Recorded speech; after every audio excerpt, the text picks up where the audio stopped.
Bill, I am delighted that you're here today to talk with us, and I'm really looking forward to hearing a little bit about you and about your background. Can you tell me where you were from originally and why you selected the colony as a place to live? Well, it's a pleasure to be here this morning, Cindy. Number one, I have a very strong feeling about the colony and have had for a long period of time. So I was very pleased with the invitation. I have a very varied background, I guess. I was born in Virginia and raised in Maryland until the time I was 18, and then I moved to Texas, which is more years ago than I really care to talk about. But that's when I became a Texan. I was in the military. I served in the Air Force for 21 years, and I retired in 1977, looking for something that I could get involved in the community that I lived, for the simple reason that I was in somewhat of a closed atmosphere in a very specialized field in the military. And from that standpoint, I went to work for the city of Big Spring in West Texas. I started as a director of housing and community development, and that primarily involved working with low-income families, federal grant programs, and helping in housing and economic development, those type of things. Over a period of 5.5 years, I progressed from somewhat of an intern, I guess, to I was a director of public works for Big Spring, and in addition to that, I was assistant to the city manager. Liking city government and wanting to stay in it, the city manager, who's still a friend of mine, he told me at that time that if I wanted to progress, that I was going to have to leave because the only job open was his, and he didn't plan on leaving. So I started searching for other opportunities in the field, and through a friend, I learned of an opening here in the colony with the municipal utility district. I was not very familiar with, number one, municipal utility districts, and more importantly, with the colony, because at that time it was not even on the map. I'm sorry, and I'll blow this one. Eastvale was the town that was on the map. So I had to correlate everything either to then Louisville or to the town of Eastvale. But I came for an interview, and I took the opportunity to drive around for 2 days really before I did my interview. I liked the community. It was somewhat akin to small West Texas towns at the time. Population in 1983 was 11,000 by the sign on 121. But I liked it, and subsequently I did receive the position. And in September of 1983 is when I officially moved to the colony. Okay. I'm going to back up just a little bit. You mentioned that you were in the service, and I know you had served in the Air Force before you became involved in city government in Big Spring. Can you talk a little about what that career transition was like, going from being in the military to being involved in city governance? Well, it was a difficult transition simply because I had spent 21 years in a very structured environment, and one of those, a place for everything and everything in its place, of course. Right. But I had a distinct advantage, I think, in that the career field that I was in a very specialized field at the time, and a lot of my assignments, I was able to wear civilian clothes. As a matter of fact, I was required to wear civilian clothes. So the transition from being in the uniform aspect over into city government, or actually into the private sector, I mean, into the public sector from the military, was not that difficult from that standpoint. I think the most important aspect of it, and the thing that was pretty scary from my standpoint, is after 21 years, I had a very steady income. I knew that what I was going to be doing from day to day. And again, I started in to city government in basically an internship. Uh, I had 2 children, wife, and family, and it was a little scary of how am I going to support this family from that standpoint. But I worked with some terrific people, and the initial supervisor that I had in housing and community development, he's now city manager in the city of La Mesa. We remained friends for, gosh, I guess 16 years or so. And I had an awful lot of help. I asked a lot of questions, and I sat back and I listened a lot. So the transition was not really that difficult because it was something that I wanted to do. Again, I had not been able to get involved in the community with various moves, and again, the type of background that I had. So I wanted to get out and get involved. And by working with the housing, community development, economic development programs and things, it allowed me to get very much involved with the community. That was a big career change for you.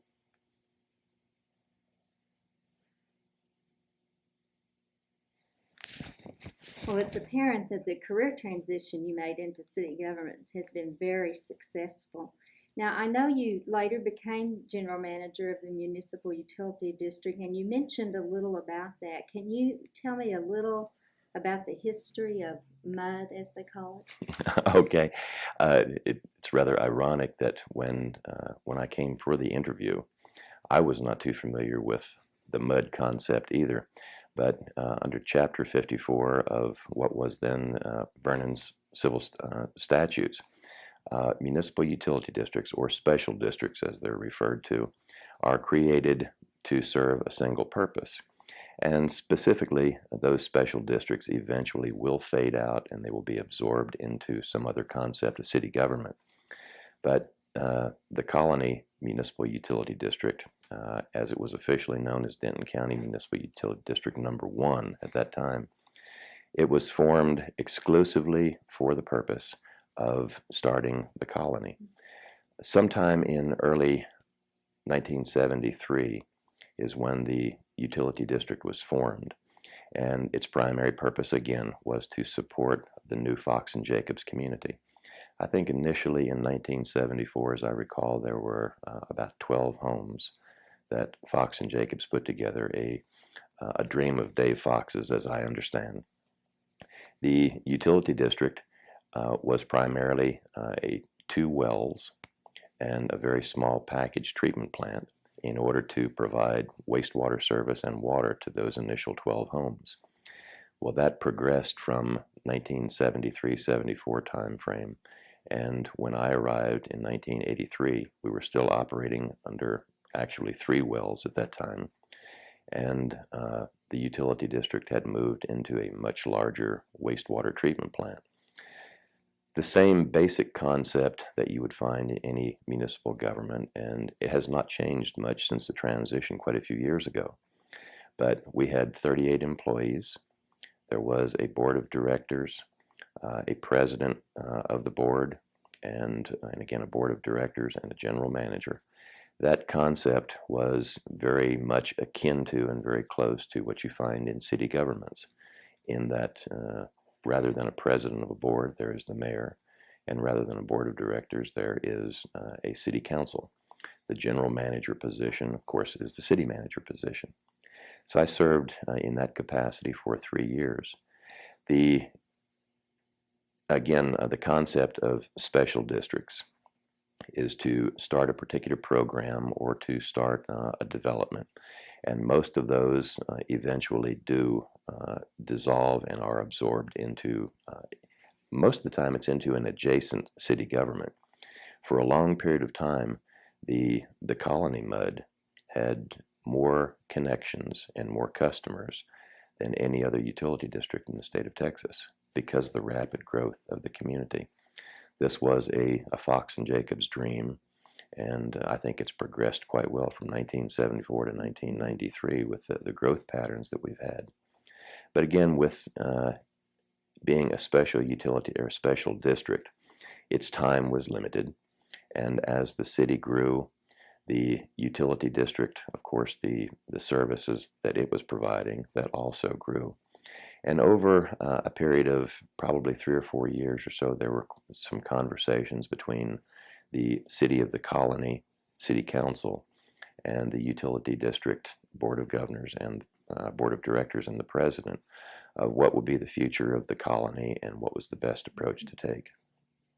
I must admit that initially that was a somewhat of an adversarial position because the utility district had started the colony and they wanted to remain that single entity.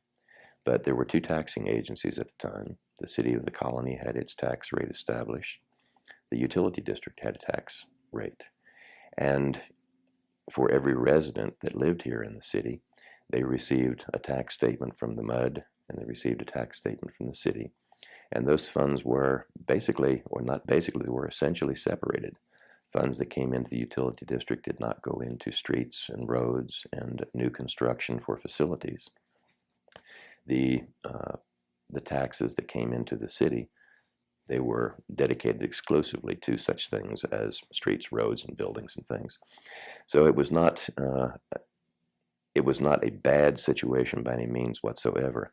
But I think that the end result of all of that was primarily how can the city grow when it does in fact have two governmental entities trying to dictate, if you will, how that growth pattern would be.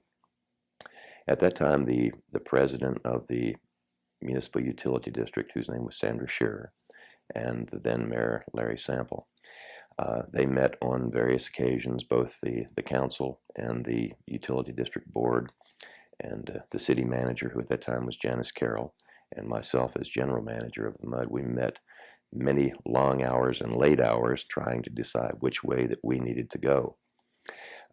Since that was somewhat of a confusion and no one was really sure of how a merger or a consolidation would come about, it was agreed that we would have an outside consulting agency come in and do an evaluation to basically set aside what the pros and cons of a consolidation might be. That firm is out of Austin, James Ray and Associates. They presented, I want to say it's like 3.5 or 4 months, I may be off a little on that, but of an evaluation, actual on-site.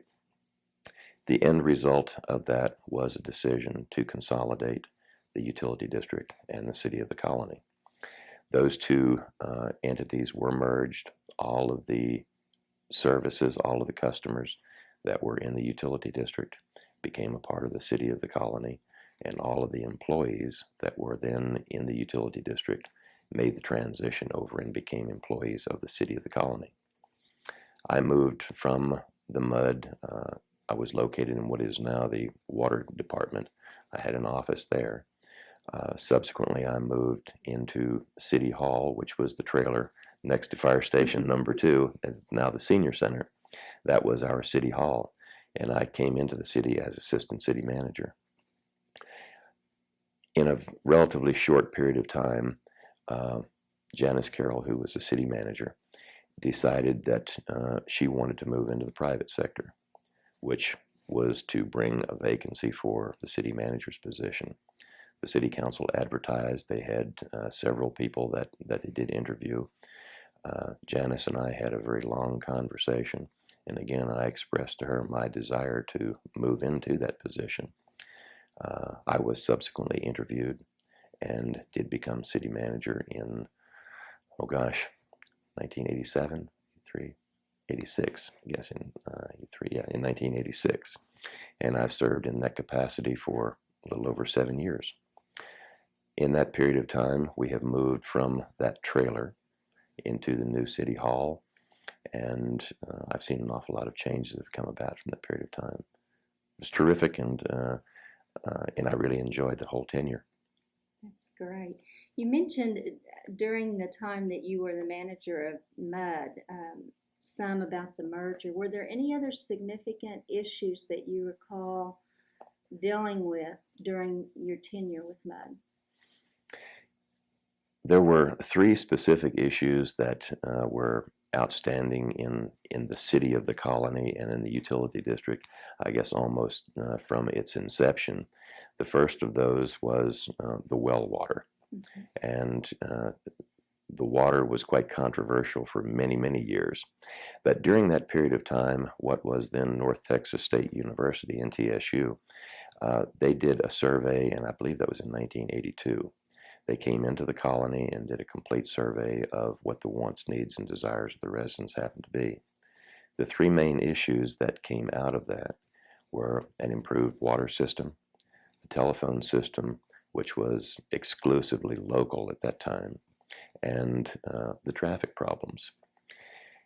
During the 1983 through 1985 timeframe, there were major efforts going on to improve the water system. And in 1985, we tied into the city of Dallas's water system the 2 million-gallon groundwater storage tank that is on 423, the new pumping facility, that I believe is 7.5 miles of 36-inch water line that runs from Carrollton into the colony. With the completion of that water line, I think that was one of the major strides that I saw occurring in the city during that period of time. I remember when that happened. Do you? And you were probably very happy to see the Dallas water too. Yes, I was. Mhm. What were some of the things that you've been involved with in the city management of the colony? Maybe you can tell me a little about the positions that you've held and for how long. Okay. Again, September the 19th of 1983 is when I first came to the Right. colony. There have been some rather unusual things that have really happened in the colony that have not happened in other cities. I think first and foremost, we talked about the municipal utility district, that Right. merger. Mhm. Normally, utility districts are relatively small. They operate with a very small staff. And as the city itself grows, the city grows around those utility districts, and those services that are provided become a portion of the city. Uh, with the colony, it was a little different situation in that as the city grew, the utility district grew. Not only its revenue sources, its budget, its personnel, and it grew quite rapidly. So the actual merger of the utility district into the city was something a little unusual. Most of the time, again, cities will incorporate and just dissolve a utility district. But with this, it was in fact a merger. So that was somewhat of a first for me, and not necessarily a standard in municipal government. The next, I guess, most significant factor of something that doesn't happen to too many city managers, and that was with the town of Eastvale. Eastvale was basically the beginning of the colony because the colony was built around Eastvale. Uh, although with the inception of the city, the property that the colony now sits on was in the city of Frisco originally, but that property was released from Frisco and became the colony. But Eastvale, at that time in 1983-84, I think had a population of just a little over 600 people. They had some major concerns with their streets, with their water system. Most of the city, well, not most of it, all of the city was on septic systems. They had a very low revenue source, and they were not able to get federal grants, state grants, just simply because of their population. As an end result of that, again, negotiations started between two governmental entities, that being the town council and the mayor and the alderman of Eastvale, and the city of the colony. Subsequently, that was a consolidation of another city or of two cities into one, and basically the dissolution of the town of Eastvale. So those were two significant factors, I think, and two that were somewhat unusual. As far as highlights and things that have occurred in the progress in the 10 years that I had been here, the first McDonald's. Right. That again, going back, folks that have lived here a lot longer than I have remember when what is now or soon to be the Texaco store, the Texaco service station, that was a stop and go, and that was the only place to buy groceries in the colony. That had changed a little when I got here in 1983, but again, most of the restaurants in the city were pizza places. Right. There was a comment at one time that you could get 13 different kinds of pizzas at 13 different places here in the city. But we did negotiate with McDonald's Corporation for that first fast food restaurant. And McDonald's has known to be a spearhead organization for many small communities. Well, when McDonald's moved in, I think the eventual evolution of the growth of the city started there. Wendy's, the other fast food restaurants that are along 423, they seem to move along almost overnight.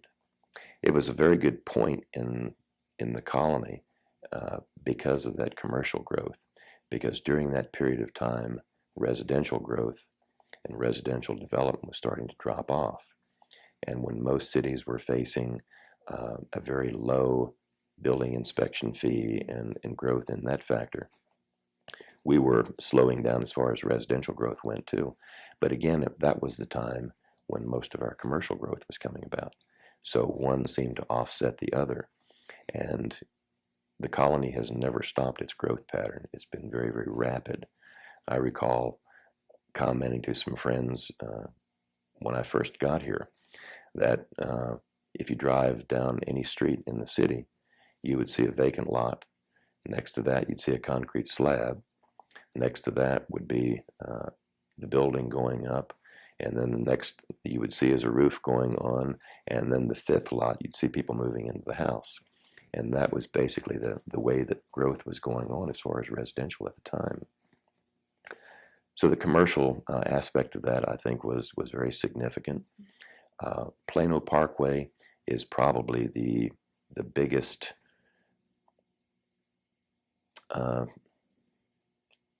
I guess growth factor that I can recall. Again, when I first came to the city, 423 was 2-lane blacktop, and it was a very difficult place to get to. There were a lot of comments round and about that the colony a wonderful place to live, and the caveat to that was if you can get there. But 423 was 2-lane blacktop. Through the then city of the colony, they expanded it to what is now the 4-lane divided highway, which helped tremendously. Blair Oaks was improved, but still there was no way other than Main Street to get into the city. And of course that meant traveling 2-lane 121, which is a terrible highway for a long period of time. In negotiations with IBM and with the now owner of the property just south of 121, Henry Billingsley, specifically Crow Billingsley Mandarin is the corporate name. We entered into some negotiations with Mr. Billingsley and his staff to expand what is Page Road and to carry it from 121 south to 544. That came about as a result of Mr. Billingsley purchasing all of that land south of 121 down to the bridge, which is referred to as Indian Creek Basin. All of that's in the city of the colony.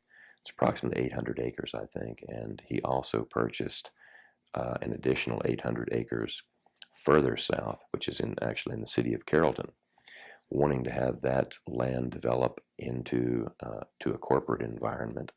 He paid for all of the paving and the utilities for Plano Parkway. We had a major opening and a major affair, I guess, if you will, the day that Plano Parkway opened. And the first cars that went down, that I think is a part of the history of the colony, and somewhere is on video. I know I have some still photos of that. But that basically opened up another door into the city, and it has made travel far easier than anything. And of course, in the future, when that does connect directly to the Dallas North Tollway, that again is going to cut down travel time from the colony into any portion of the Metroplex tremendously. I think from transportation, the next most important factor is this February was actually the grand opening of the 4 lanes of 121. Now that project runs from DFW Airport and subsequently will go to McKinney.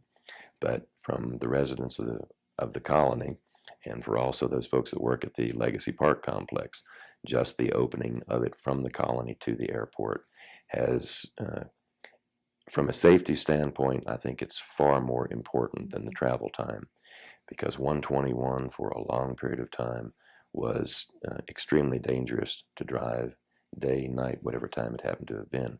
It was not very well lighted.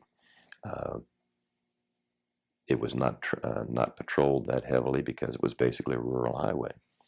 But now with the opening of that, you can get to the airport in 20 minutes. Mm-hmm. And from going to I-35, travel time has been greatly reduced. And what used to be a 6:30 to about 8 o'clock backup on 423, when all you could see were brake lights going out there, traffic now flows, I think, pretty smoothly. I really do. Well, it's clear that you have been very successful in terms of negotiations and smooth transitions. And you've talked a lot about some of the challenges that you were faced with when you first began your position as the city manager. Were there any other unexpected problems that you inherited when you took on that position that come to mind?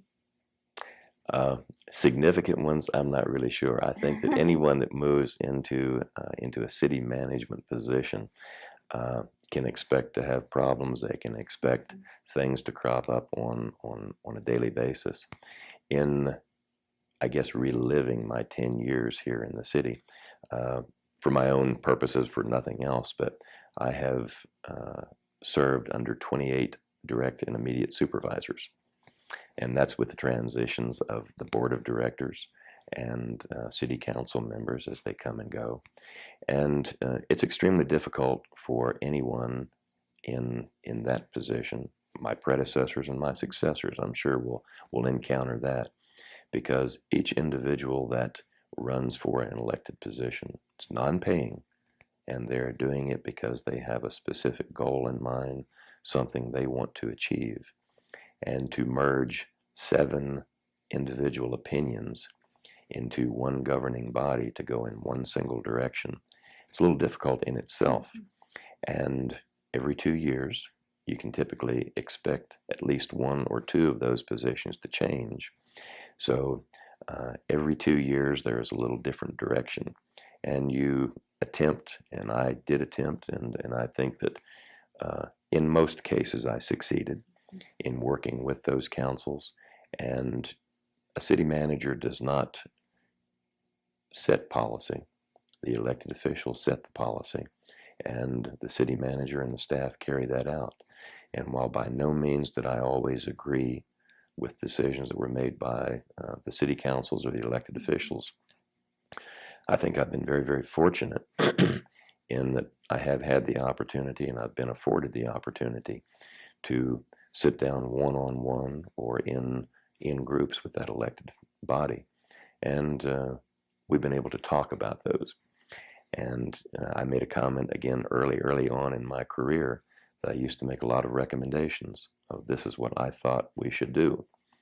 And the first or second time when the then mayor, Don Amick, he would say, "Thank you very much, but we're not going to take your recommendation." And I felt slighted, and I thought, "Oh gosh, what am I really doing here?" But subsequently, I came to the conclusion that that was basically, my position to make those recommendations. Sometimes, if the council went along with those recommendations, it was great. But I also learned that I made those recommendations, and they didn't always work out that way. So I didn't go home feeling bad after that for very long, that's for sure.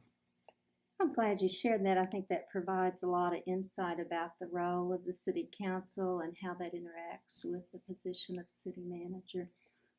Now, I know that during the years you served as city manager, there were a lot of changes, and we've talked about some of those, and as well as the significant growth that has taken place.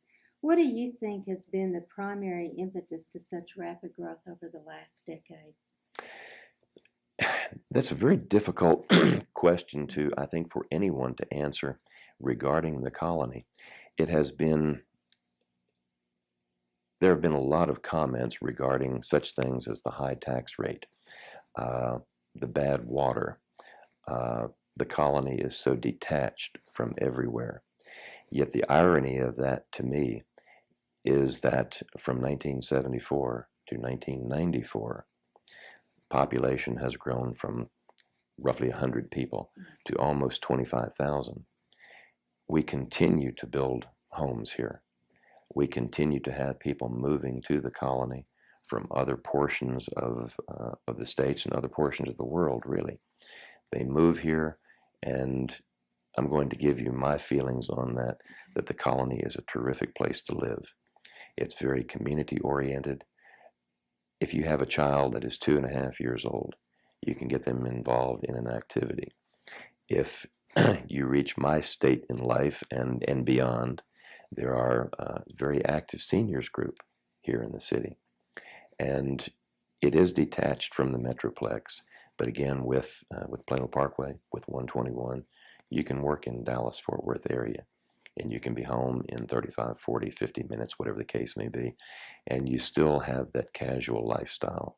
The lake, of course, is a big factor. But I think the city is going to continue to grow, and just because of its family orientation. And I think it's very important for people to know. It's a real refreshing outlook, and I think that you deserve a lot of credit for a lot of the changes that have happened over the last decade. Um, can you tell me a little bit about what some of the activities you were involved in, and particularly what you would consider your most significant contribution as city manager? I know that's tough, but if there was one thing you could key in on. Well, things that I had been involved in the city. Oh gosh, well, from I am a member of the First United Methodist Church here in the colony. I've seen that grow from a very small building to a new building this year. I've tried to be very active with the Colony Chamber of Commerce.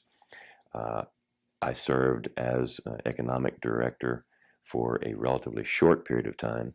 I found that was conflicting with day-to-day duties, and I was not able to give to the chamber as much as I wanted to. So I subsequently did just offer assistance, but I resigned as that directorate position. But I still have tried to stay, and to this day, into the private sector. I am a member of the Colony Chamber of Commerce. I have served on and continue to serve on the Colony 2000, which is an economic development committee that its primary goal is to seek out new ways to bring commercial development to enhance the development in the city. I served on the initial sale fair committee years ago. I have been, and I am, a charter member of the Colony Rotary Club, which is still very active, and we have our flag projects. Oh gosh, I'm trying to reflect back on other things that I've really been involved in. I served on a committee with First Colony Bank for a year. I have tried to be involved in as many things as I possibly could. I live here, I work here, and I have now been out of city management for a little over 4 years. 4 months, I'm sorry, 4 years? No, 4 months. But one of the reasons that I chose the career that I did, being in real estate, it allowed me to stay in the colony. I did not have to move off to some other city or to some other state. And this is a town that I like. I want to get involved, and I want to stay involved in. As many of my friends know, I'm a car nut. And a year and a half ago, one of the police officers and one of the local businessmen and myself, we did start a car enthusiast club. So I'm actively involved in that. Those are the things that that I've tried to be involved in. More than one occasion, I have been asked to sit in a dunking booth for the Chamber of Commerce, for the JCs. And I think they looked at that from the standpoint of that was a great way to get revenue. When the water didn't taste exactly right, when there was a pothole in the street, the residents could vent some of their anger and their animosity by watching me fall into a tank of water. But I've tried to stay involved in as many things as I possibly could, not from the visibility standpoint, just the idea of being involved in the community in which you live. And I think that everyone should try to do that. Most significant achievement, I don't know that I could identify anything along that line. I think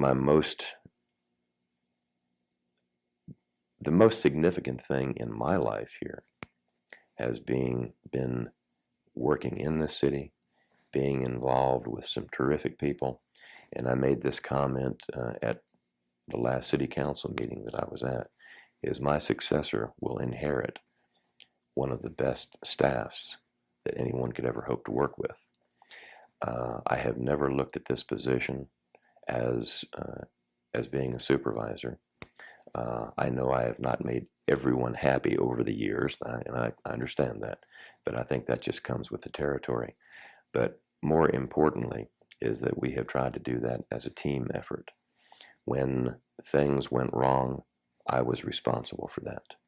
When things went right, we were responsible for it. And it was an approach that I attempted to take, and as I say, not everyone always agreed with that, but it seemed to work for me. Now, I know the decision to retire as city manager must have been a difficult one. What do you think motivated this decision and its timing? It was not anything that was sudden by any means Mm-hmm. whatsoever. Again, going back quite a few years, I spent 21 years in the military. Again, a very, very structured environment. And from the time that I entered city government, that has been just a little over 16 years. And again, it's a commitment.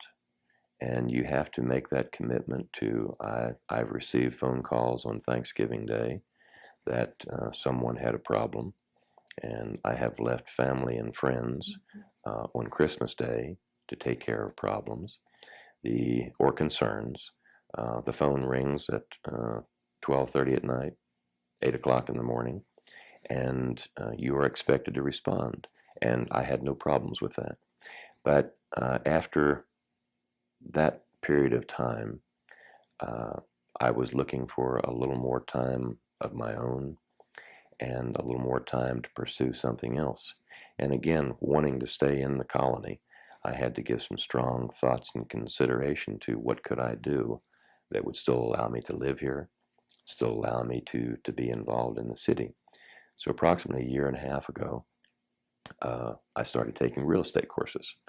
I did those on weekends. I took vacations, and my vacations were spent in school. And in October of last year, I did receive my real estate license.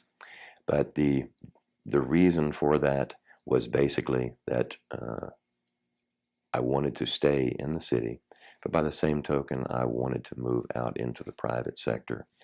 Uh, it was for no other reason other than that, and again, it was not sudden.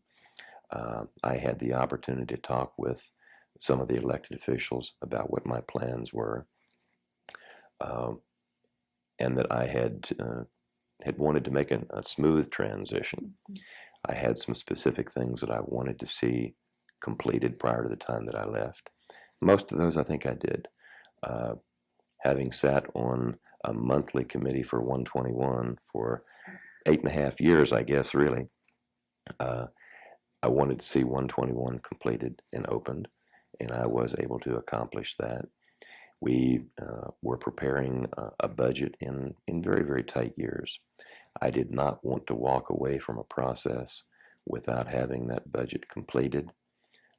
We did complete the budget in October, and while it's a very tight budget this year, I think that it is a workable budget. And again, I had some of the employees had not received a salary increase for several years. And while the funding was very, very tight, I wanted to try to achieve some escalation in some of those salary ranges. And we collectively were able to do that. So there's just some things that I wanted to do before the end of the year. The budget was completed, 121 was done.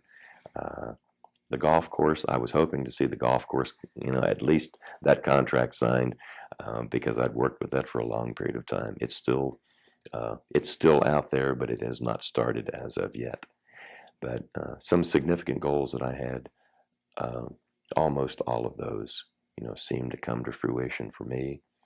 The 22nd of November, I did submit my resignation, and actually it was a retirement from, not a resignation from from this city, but it was a retirement from the public sector. And I told the council that I would be more than happy to stay on for the 30 days that my contract called for, but beyond that, if they needed me or wanted me. I think more importantly, not necessarily needed, but they did establish a date of the 31st of December. And on the 31st of December, I entered into the private sector. I was thinking when you talked about the dunking booth earlier that that was a real labor of love, and I think it's probably safe to say that a lot of the accomplishments and the goals you achieved would fall in that category. It's really commendable. I would like to think so. What do you think right now are some of the concerns that are currently significant to the colony and its residents? I think that the most important thing that we are facing now is that which we have faced for a number of years. The residential growth in the city is tremendous. Again, we're bringing people in from all parts of the world, if you will. But residential growth means one thing specifically, and that's that the tax base, it's exclusively a residential tax base. And as we see tighter and tighter budgets, what I foresee is a need and a requirement for an escalating tax rate. That is not good for a city's growth. What we need to do is to see some commercial development. Most recently, there has been a major tract of land at the intersection of 423 and Main Street that is sold to a developer. That developer spoke with the council and with myself and the staff when I was still with the city, and the intent and desire is to place two major anchor developments there. Those, when again those are built, I can see many smaller businesses coming in.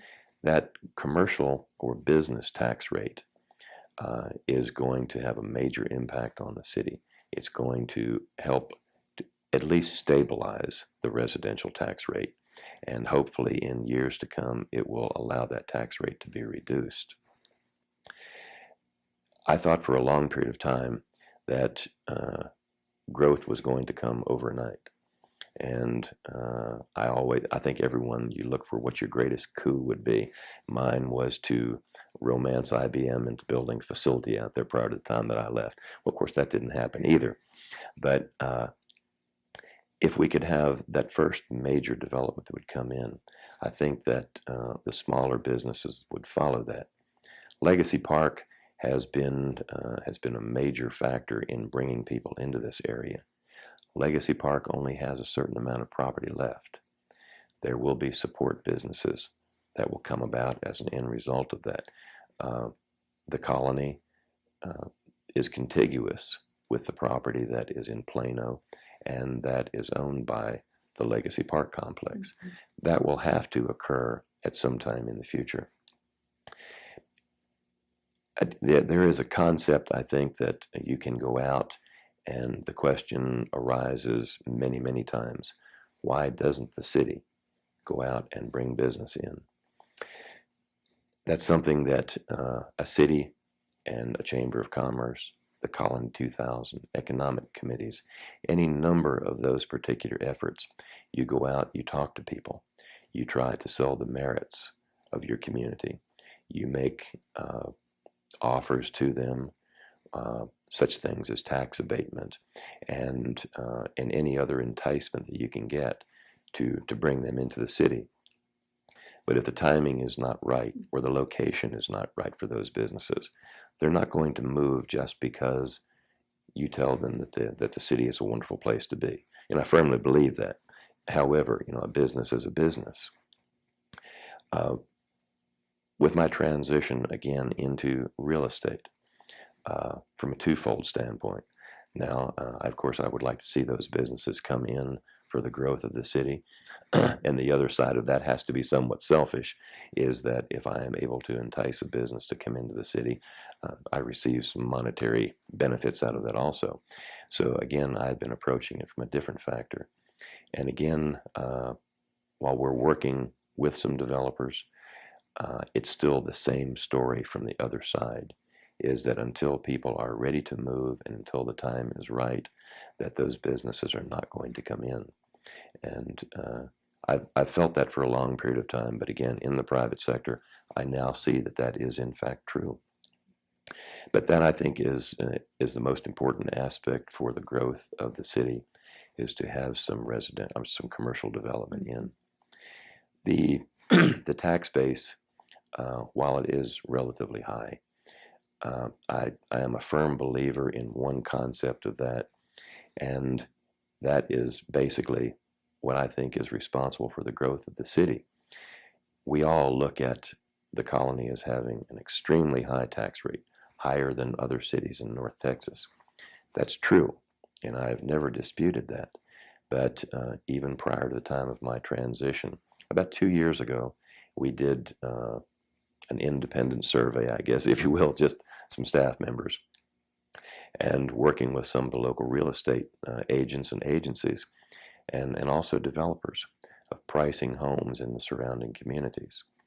And this is for no other purpose other than the attractability of the colony.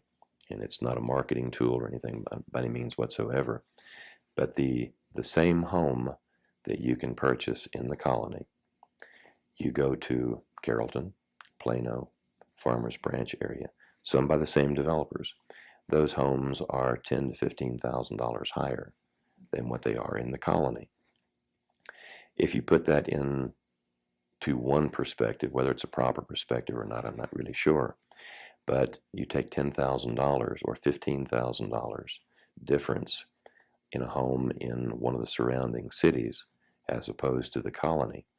You amortize that over a 30-year loan, and you take the 15 or 20 cents difference in the tax rate in the colony and amortize that over that same 30-year period.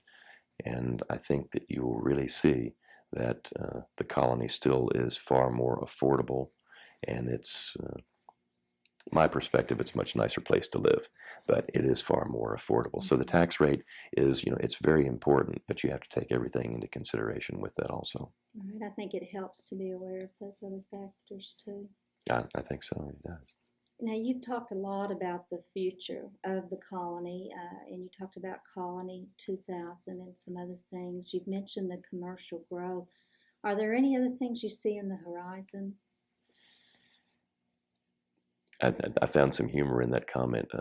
You've talked a lot. Yes, I've talked a lot. I meant it in a very positive way. No, I've been noted for that at city council meetings and every meeting that it's one of those you don't know when to shut up. But I think I commented to you when I have the opportunity to get on my soapbox about the colony, you have to shut me up, really. But other things that are happening in this area, not only from the commercial development, the residential development, but we are seeing more and more interest in other areas. The lake, Stewart Creek Park, is probably one of the most significant attractions in this portion of North Texas. During the summer months, and specifically on holidays, it's extremely difficult for a resident to get into Stewart Creek Park unless they get out there early in the morning. And those are folks that are coming from the Metroplex. The signs that say the Colony City by the Lake, it's very, very true. That's one of our very strongest points. As an end result of people coming to this area for entertainment and things, that was one of the primary reasons why the developer for the golf course selected the Colony. Of course, the availability of land was another of those factors from the economic standpoint. But a 36-hole golf course, when that does come to fruition, and not if, I feel very strongly it's a when, that again is going to bring more people in. Most recently, the golf driving range on 423. That again, I can't say that as an offshoot of the golf course, but it's an interest in after-hours entertainment. The Colony High School. Years ago, when prior to the time that the Colony High School opened, and that's a very, very new school. The Louisville Independent School District is very highly regarded and very highly rated, but everyone that lived in the colony and in North Carrollton area, they went to a Louisville high school. There was no attachment really to the colony with the building of the high school. And I think most recently, I think the enrollment is like 2,200 at the Colony High School now. And in the very short period of time that the high school has been open, the band has won national honors on, I think, 3 or 4 different occasions, have been first in many categories. The football team, while the football team has never been a major contender by any means whatsoever, people that live in this city support that football team to go to the stadium on any home game. You see the stands that are full. It's the enthusiasm that families have here, and that is going to eventually bring people into the city. I mentioned earlier that when I first got here, I couldn't find anything but Eastvale on the map. Well, the colony is on the map, and it is no longer. I used to make a very close association. They would ask where the colony was, and for a period of time, I would say 7 miles east of Louisville. And now I refer to it as Louisville is just 7 miles away from us. So it's a change in attitudes, I think, really.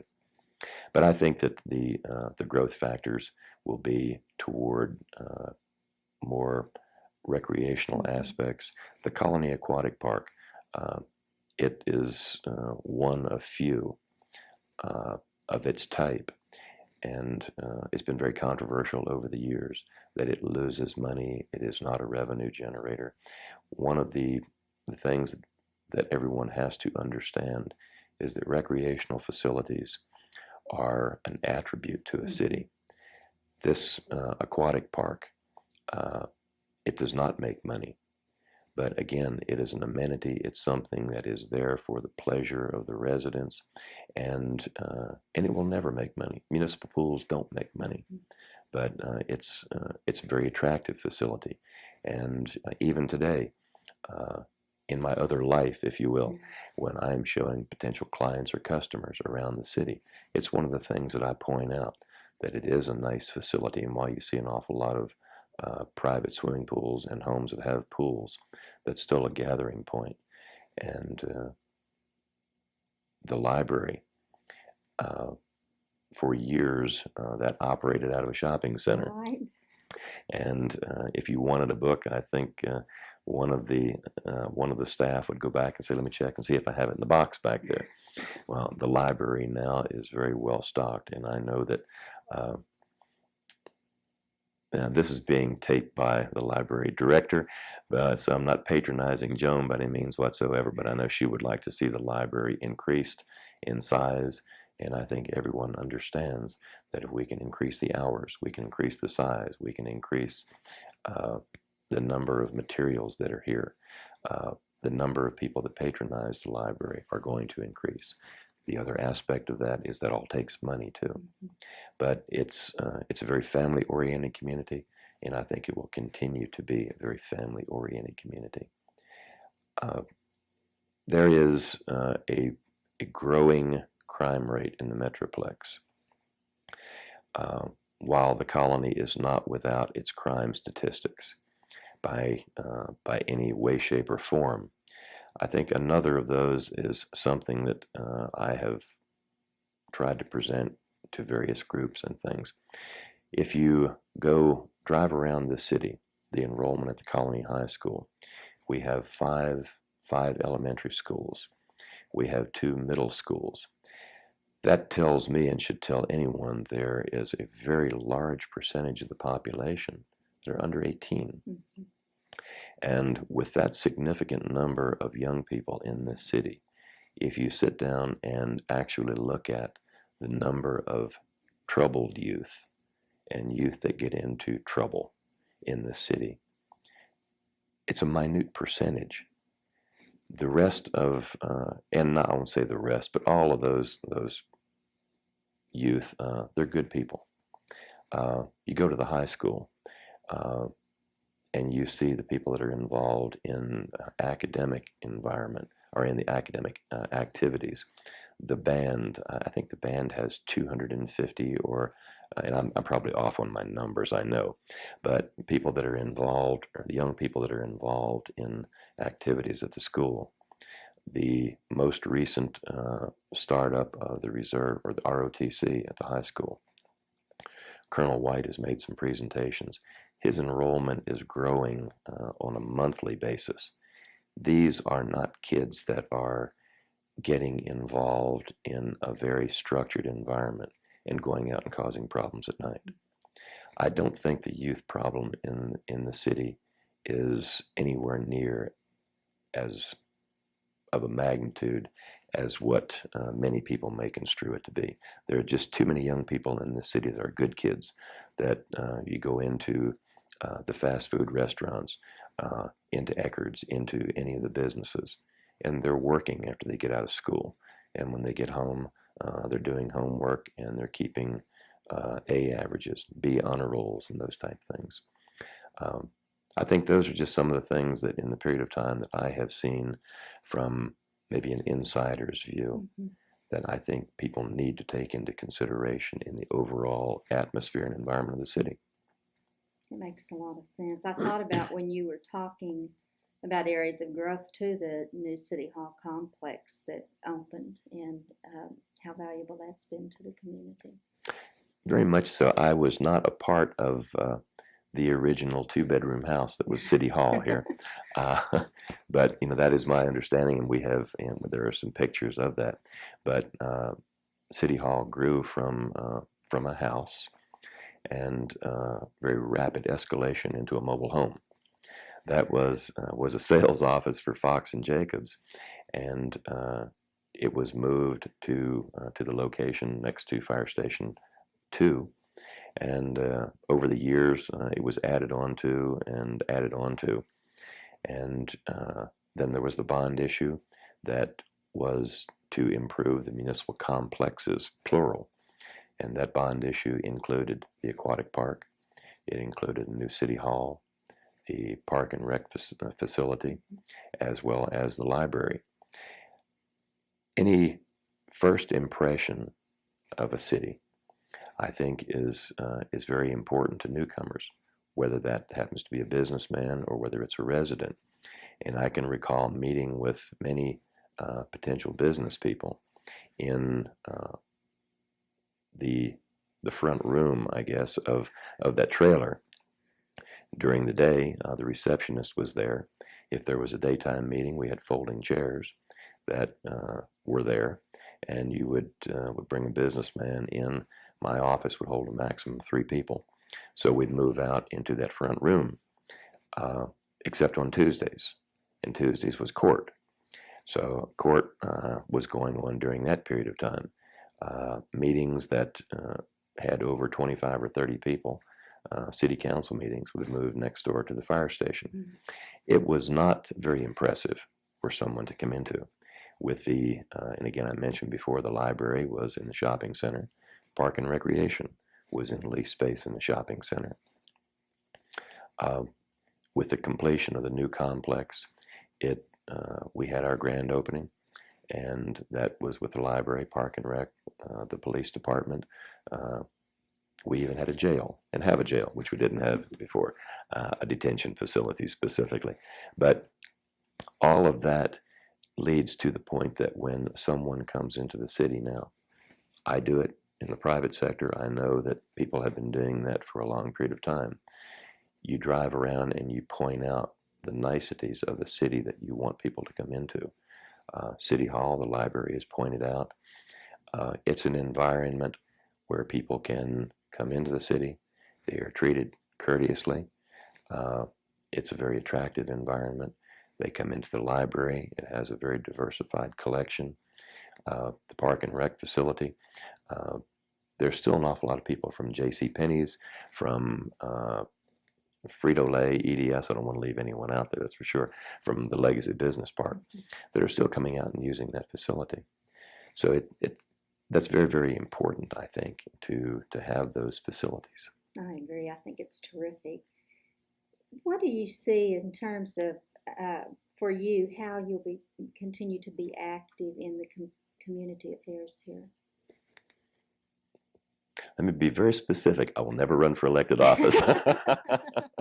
Someone has commented about that once or twice before, and my response to that was, I left a very good-paying job just to remove myself specifically from that aspect of it and to seek out something else. But as far as committees and involvement in the city, I want very much to be involved in that. I continue to serve with the Colony 2000. I have volunteered to furnish whatever information that I possibly can to my successor. I'm not going to be a city hall hanger-oner by any means whatsoever. That would be a terrible transition for a new city manager. But as far as some of the things that we have talked about here today, that's going to be very important to people that come into the city government, to new city council members. How did we get into this particular stage of our growth? What brought it about? I feel that I do have something to contribute to that. I'm still, again, very active in the Rotary Club. We're doing community efforts on a continuing basis. As I guess to bring that down specifically is that if people ask and people would like me to be involved, I will continue to be involved because I want to. It's clear how dedicated you are to the welfare of the city, and I'm not surprised that you continue to have that kind of commitment. Thanks, I appreciate that. I do. We have covered a lot of ground. Is there anything else that you would like to add that we haven't touched on? I think one of those that we haven't really touched on but has been extremely significant for the growth of this city and will continue to be, and that is the volunteerism. I briefly mentioned before regarding the board of directors of the MUD, the city council members, but that goes out to the Park and Recreation Board, the Board of Adjustments and Appeals, the Planning and Zoning Commission, the Friends of the Library Board. All of those bodies, those folks are not paid at all. And when you take all of those together, you're talking maybe 100 or 150 people. The seniors programs that we have, just the sense of volunteerism that's in the city. Without those people giving of their time very freely, the city would not be where it is today. And 5 years from now, the need for people to be involved, to get involved in your community, be a part of it.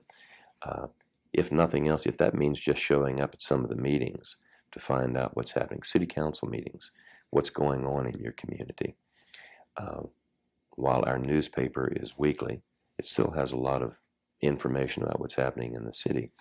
And I think far too often, people that are working out of the city, work in the Metroplex, which the majority of everyone does, you read the Dallas newspaper and you become very involved in what's happening in Dallas and Plano and Louisville and those type things.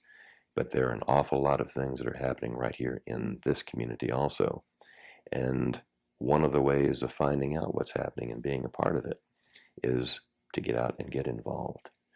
An old cliche, but I'll just toss it out for whatever it happens to be worth. You can be a part of the problem or you can be a part of the solution. And I think by being involved, you can be a part of the solution to it. That's a wonderful point. Your feedback has just been wonderful today, and all the things that you've shared, I think, have shed a lot of insight as to the history of the colony and some of the things that have happened. And we really appreciate your willingness to be here, and also all of the things that you've done. It's been really neat to hear you talk about some of your personal experiences, and I'm glad that you were able to make yourself available to do this project with us. Thank you for coming. Well, I'm very, very pleased to do that. And as I told you early on, someone attached the word loquacious to me a long time ago.